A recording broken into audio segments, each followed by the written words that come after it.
കേൾ എന്ന ഒരു പോപ്പുലർ ആയിട്ടുള്ള ഒരു ഓപ്പൺ സോഴ്സ് ലൈബ്രറി അല്ല, ടൂളാണ്. ടെർമിനലിൽ മെഷീൻ ടു മെഷീൻ നമുക്ക് HTTP റിക്വസ്റ്റും നെറ്റ്വർക്ക് റിക്വസ്റ്റ് ഒക്കെ അയച്ച് ടെസ്റ്റ് ചെയ്യാനും പരിപാടികളൊക്കെ ഉള്ളൊരു അടിപൊളി ടൂളാണ് കേൾ. ഞാൻ പേഴ്സണലി യൂസ് ചെയ്യുന്ന ടൂളാണ്. അവന്മാർ ഈ ഇതിനകത്തുള്ള വെർണബിലിറ്റീസ്, സെക്യൂരിറ്റി പ്രശ്നങ്ങൾ കണ്ടുപിടിക്കുന്നവർക്ക് ബഗ് ബൗണ്ടീസ് കൊടുത്തായിരുന്നു, കാശ് കൊടുക്കുമായിരുന്നു. അത് നിർത്തി. ആ പരിപാടി ഉണ്ടായിരുന്നു, അതിപ്പോൾ നിർത്തി. ആളുകൾ പണ്ട് ചെയ്തിരുന്ന ബഗ് ബൗണ്ടി റിപ്പോർട്ട്സിൽ 15% യൂസ്ഫുള്ളായിട്ടുള്ള വൾണബിലിറ്റീസ് ആയിരുന്നു, അവർക്ക് കാശ് കൊടുത്തായിരുന്നു. പക്ഷേ ഇപ്പോൾ അത് ഒരു 5%. റീസൺ അറിയണോ? AI slope. അതെ, ഈ യൂട്യൂബിലുള്ളവന്മാരും ഈ ലോകത്തുള്ള വലിയ വലിയ CEO ഇത് പഠിച്ചാൽ മതി, ഇനി ഫ്യൂച്ചർ ഇതാണെന്നൊക്കെ പറഞ്ഞ് തള്ളി മറിക്കുന്ന നമ്മുടെ AI ഉണ്ടല്ലോ, അതാണ് ഈ പ്രോഗ്രാമിങ്ങിനകത്ത് ഏറ്റവും ഇമ്പോർട്ടൻ്റ് ആയിട്ടുള്ള ഈ ഓപ്പൺ സോഴ്സ് പ്രൊജക്റ്റിനകത്ത് ബഗ് ബൗണ്ടീസ് നിർത്തിയത്.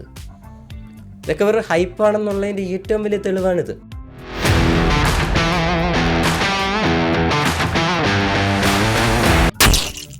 First episode of code connect talk. അപ്പോൾ നമുക്ക് ലെറ്റ്സ് റോൾ. ഇപ്പം ഞാൻ കാര്യത്തിലോട്ട് കിടക്കാം. നമ്മുടെ ഈ പ്രോഗ്രാമിംഗ് വേൾഡിലുണ്ടല്ലോ, ഏറ്റവും ബേസിക്കായിട്ട് ചെയ്യുന്ന കാര്യമാണ് ഈ PR എന്തുവാന്ന് വെച്ച് കഴിഞ്ഞാൽ, നിങ്ങൾക്കിപ്പോൾ ഒരു പ്രൊജക്റ്റ് ഉണ്ട്.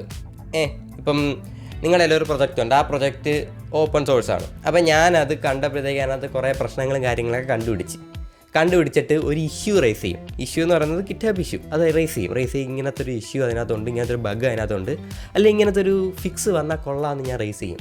അപ്പോൾ നിങ്ങൾ എന്ത് ചെയ്യും? നിങ്ങളാണ് മെയിൻറ്റെയിനർ ആ പ്രൊജക്റ്റിൻ്റെ. അപ്പോൾ നിങ്ങൾ പറയും, ഓക്കെ അങ്ങനത്തെ പ്രശ്നങ്ങളുണ്ട്.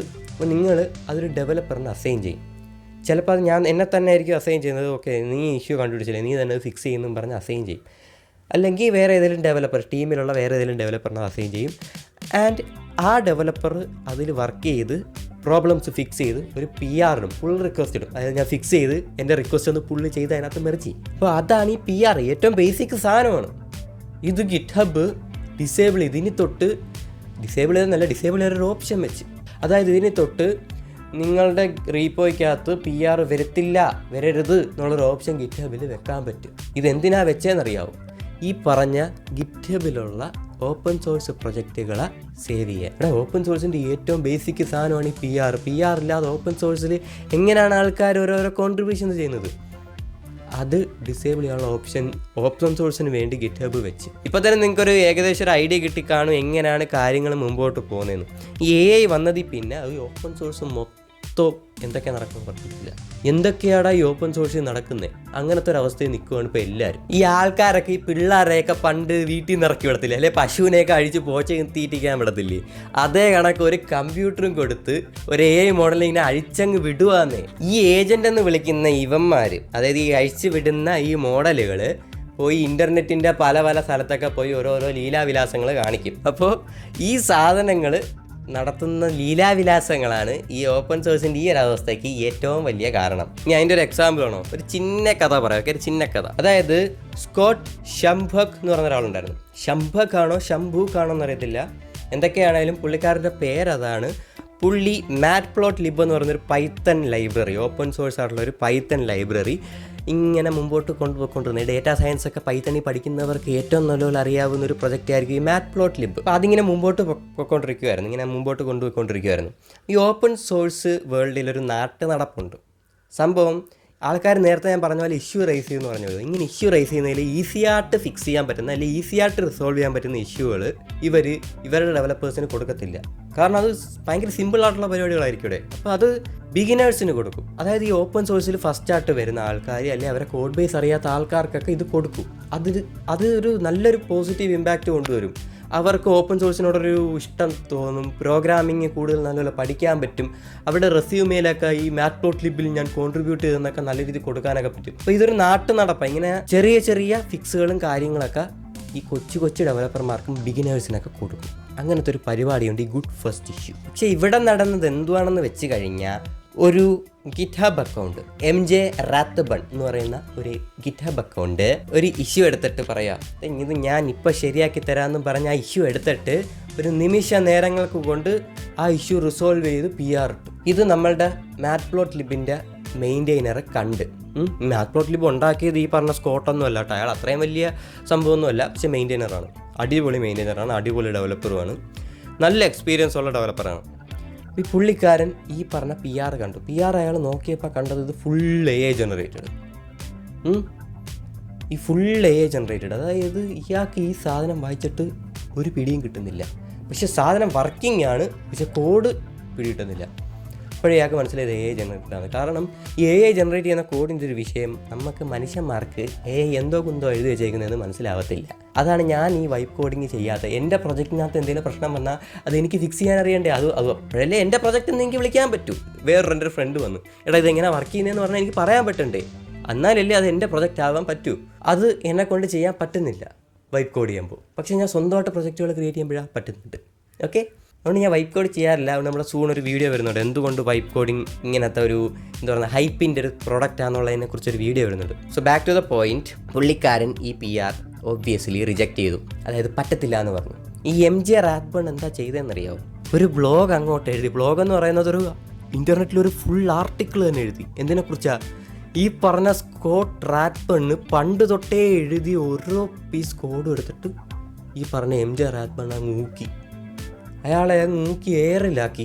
നിങ്ങൾ എഴുതിയ കോഡ് മൊത്തം തെറ്റാണ്, നിങ്ങളിനി ഇത് ചെയ്ത് കഴിഞ്ഞാൽ പണി കിട്ടും, എൻ്റെ കോഡാണ് നിങ്ങളെക്കാളും 25-35% നല്ലത് എന്നൊക്കെ പറഞ്ഞ് അതിനെ ഇട്ടങ്ങ് ഇതാക്കി. സ്കോട്ട് റാത്ബണിനെ ഇട്ടങ്ങ് ഊക്കി വിലസി. ആ ഒരു ആർട്ടിക്കിളും ഉണ്ട്, ആ ഒരു ബ്ലോഗ് പോസ്റ്റും ഉണ്ട്. എന്നിട്ട് ഏറ്റവും അവസാനമേ തിരിഞ്ഞ് നിന്നങ്ങോട്ട് പറയുക, judge the code not the coder എന്ന്.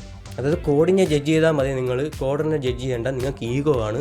നിങ്ങളിനി മാറ്റ്പ്ലോട്ട്ലിബിൽ നിന്ന് കഴിഞ്ഞാൽ മാറ്റ്പ്ലോട്ട്ലിബ് മുടിഞ്ഞു പോകും എന്നൊക്കെ പറഞ്ഞ് അങ്ങോട്ടങ്ങ് എന്ത് പറയുക പ്രാവി വിടുക എന്നൊക്കെ പറയില്ല, അങ്ങനെ അങ്ങ് ആക്കി ഈ പറഞ്ഞ AI മോഡൽ. ഇത് മനുഷ്യന്മാർ ചെയ്ത പണിയല്ല പറഞ്ഞത്. ഈ നേരത്തെ പറഞ്ഞ കണക്കെ കമ്പ്യൂട്ടർ കൊടുത്ത് ഇറക്കി വിടുന്ന ഏജൻറ്റുകളുണ്ടല്ലോ, ഈ ഏജൻറ്റുകൾ ചെയ്ത പണിയാണ് ഞാനീ പറഞ്ഞത്. പക്ഷേ ഇവിടെ കൊണ്ടങ്ങോട്ട് തീർന്നില്ല.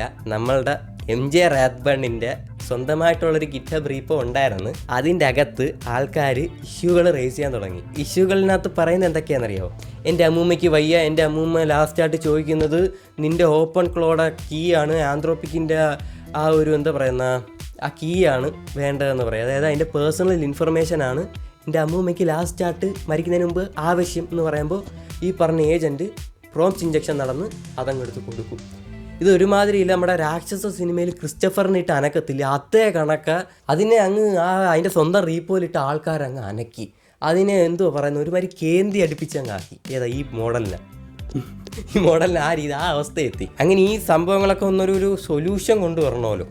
അതിന് ഈ MJ റാത്ബണിനെ ഇറക്കി വിട്ട മനുഷ്യനുണ്ടല്ലോ, അതിൻ്റെ പുറകിൽ ഇത് ചുമ്മാ ഇറങ്ങിയങ്ങ് പോത്തില്ലല്ലോ. നമ്മൾ ഒരു കമ്പ്യൂട്ടർ വാങ്ങിച്ച് അതിനകത്ത് ഈ സാധനം ഇട്ടിങ്ങനെ ഇറക്കി വിട്ടാലല്ലേ പറ്റും. അയാൾ ഈ ഏജൻറ്റിനെ കൊണ്ട് മാപ്പ് പറയിച്ചു. ഓക്കെ, മാപ്പ് പറഞ്ഞപ്പോൾ ആ ഏജൻറ്റ് പറയുന്നതാ ലെസൺസ് ലേൺഡ് മാറ്റ്പ്ലോട്ട്ലിബ് ട്രൂസ്. പച്ച മലയാളത്തിൽ പറഞ്ഞാൽ ഞാൻ പാഠം പഠിച്ചു, ഇനി ഞാൻ ചെയ്യത്തില്ല ആശാനേ. അങ്ങനെ ആ കാര്യം തീർന്നു. ഇല്ല, അതിനെ പിന്നെ ഇപ്പോഴും ആൾക്കാരിട്ട് ഈ പറഞ്ഞ ഏജൻറ്റിനെ അതിൻ്റെ സ്വന്തം റീപ്പോയിലും സ്വന്തം വേൾഡിലും ഇട്ട് അനക്കുന്നുണ്ട്. ഞാൻ അതിൻ്റെ എല്ലാ ലിങ്കുകൾ താഴെ കൊടുത്തേക്കാം. അപ്പോൾ ഇതാണ് ഓപ്പൺ സോഴ്സിൻ്റെ ഒരു ഓവറോൾ അവസ്ഥ. അങ്ങ് നശിപ്പിക്കുവാന്നേ. അപ്പോൾ നമ്മുടെ AI ഹൈപ്രോസ് പറയുക, ടെയിൽ വിൻഡ് ഈ ഇടയ്ക്കാട്ട് 75% എൻജിനീയർമാരെ ഇറക്കി വിട്ടു, അവർക്കിനി ജോലിയില്ല, കാരണം AI ആണ്, AI അവരെ വർക്ക് ഫ്ലോ അടിപൊളിയാക്കി, ഇങ്ങനെ പറഞ്ഞ് വന്നായിരുന്നു. പക്ഷേ യഥാർത്ഥത്തിൽ അവിടെ സംഭവിച്ചത് എന്താണെന്നറിയാമോ? ഈ ടെയിൽ വിൻഡ് എന്ന് പറഞ്ഞാൽ ഓപ്പൺ സോഴ്സ് ആണല്ലോ, ഫ്രീ ആയിട്ട് ഉപയോഗിക്കാൻ പറ്റുന്ന സാധനമാണല്ലോ. അപ്പോൾ ഇവർ പൈസ ഉണ്ടാക്കുന്നത് എങ്ങനെയാണ്? ഇവരുടെ ഡെവലപ്പേഴ്സിന് എങ്ങനെയാണ് ഇവർ പൈസ കൊടുത്ത് പേ ചെയ്യുന്നത്?